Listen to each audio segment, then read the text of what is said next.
Hey there, I wanted to do a follow-up video to my first one talking about property taxes. We have a property tax crisis here in Texas. Most of you are pretty aware of it. You've got, a number of factors that contributed to it, and I wanted to cover a few of those things from the first one, and then give you some specific things to help you when you're fighting taxes coming up, this year, and then the future. This is going to be kind of a timeless thing. It's the same type of arguments, the same type of negotiation. I'm going to give you some specific things on how to make sure you have your best chance to win. I had a ton of reactions from the first one. A number of people reached out, asked me to help them with their property taxes, which I'm happy to do. Anyone out there that's having issues with property taxes or needs some specific guidance or advice, no problem for me. I'm happy to help you guys with that. One of the most common things is, why in the world are we having such an increase every year? And I think the most obvious thing is that locally, it's gone up about 30% over the last 3 years.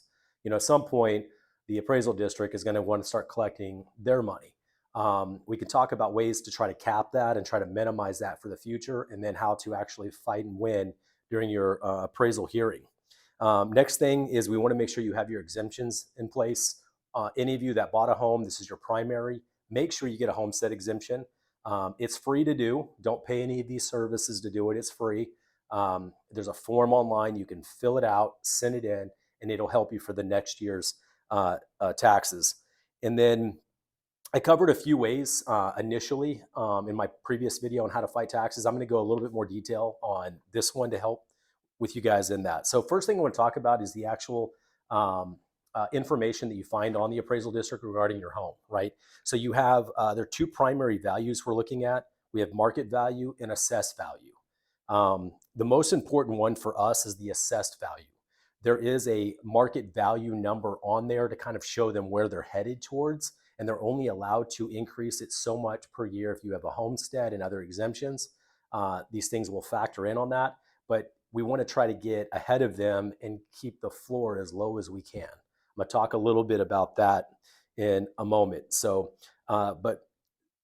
it's market or appraised value, and what we're concerned about is assessed value. That's actually what they charge you taxes based on. The homestead benefit is they can only increase up to 10% each year based on the assessed value.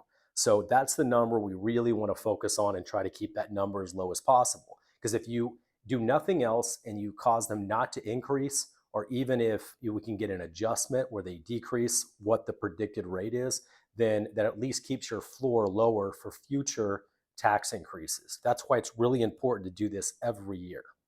The value that we want to challenge, we talked about that, was the assessed value. Okay, so I want to talk about responding to the appraisal district's notice and things like that.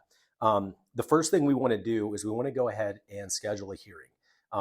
All counties should have some form on there to have a notice of protest. That's what it's called in some of the counties here in Dallas-Fort Worth, but there's a notice of protest. You're going to find that form, and then there's two specific things we need to check on there in order to effectively be able to set up a hearing and protest. One is incorrect appraised or market value assessment. So we're going to make sure we check that box that gives us the ability to go in and have a conversation about the value. And the second one we want to check is value is unequal compared with other properties. And the reason why you need that is because you need to be able to have evidence of other homes in comparison to ours in order to adjust the value based on that. So that's very, very important. You check those two boxes. So now we're going to talk about preparing for the actual hearing. There is no limit for the amount of items and things you can prepare to go into the hearing. So there's a number of documentation I'm going to recommend you have and carry it with you. The most obvious is comps. Comps is a term for comparables. Comparables are homes that have actually sold to establish a value. That's what the market is willing to pay. That's what it's sold for. That's the number that they're primarily going to focus on when they're determining value of your property. A couple of tips I'm going to give you is we always want to start with our neighborhood. Neighborhoods have similar builders, similar quality homes, similar competing homes when they were building. They're the most easiest ones to start with. And then from there, if we don't find enough opportunity or enough comps, Then the next one I like to move to is elementary school.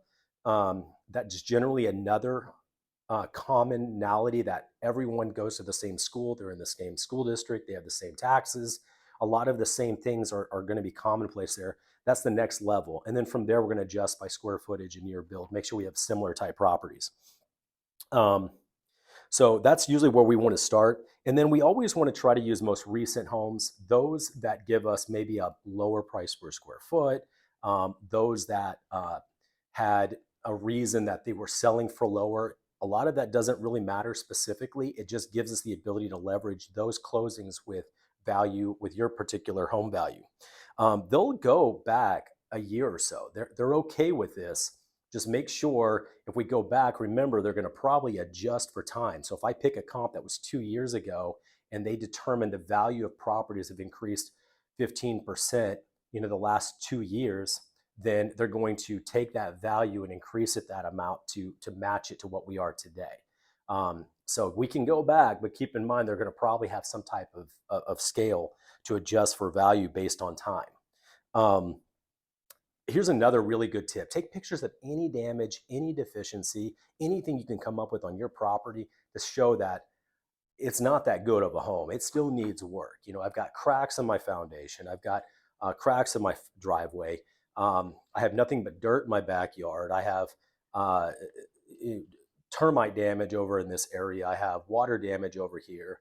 The floors are the original floors. The appliances are the original appliances. Anything that will take whatever the upgraded homes are today that you're still missing in order for you to establish that type of value. There are a lot of things that won't count, but these type of things that cost real money to fix the deficiency, they absolutely will help you in value or reducing value. Any updates, we talked about that. Consider taking all of your information, and you can do a presentation with them. Take the pictures, put it on a laptop, open it up and say, here's what I'm dealing with. I have some things that we have to overcome. My fence is falling down. Probably nothing we want the city to get involved with our home, but showing deficiency and value adjustments need to be made. And then replace any of the emotions about all of it with actual evidence. I was watching one of the appraisal hearings, and the homeowner is just like, well, I just don't feel like it's worth that much. Okay, I mean, that's not something we can establish or create. I mean, that's how you feel. I agree with you. I don't think it feels like it's worth that much either, but the solds tell us it is, unfortunately. Um, and you're eligible to sit on any hearing you want. It's a public hearing. You can go and sit on it. You can listen in. You can get advice. You can learn how they did it. That's certainly another thing you can do for those that like to kind of see how things work and that feel more comfortable about the way they approach it.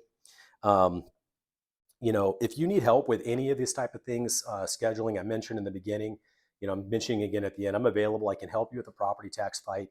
I've got a lot of really good tips and things on specific circumstances. What I gave you today should work in almost any circumstance, but everyone's situation is always going to be different. Feel free to reach out and give me a call. I can prepare whatever you need before you go to your hearing. I'm available to do that as well. Again, reach out. I'm happy to help. My phone number, 214-228-0383. And you can find me on my YouTube channel, Sean Corbett, ShaunCorbett. Till next time, have a good day.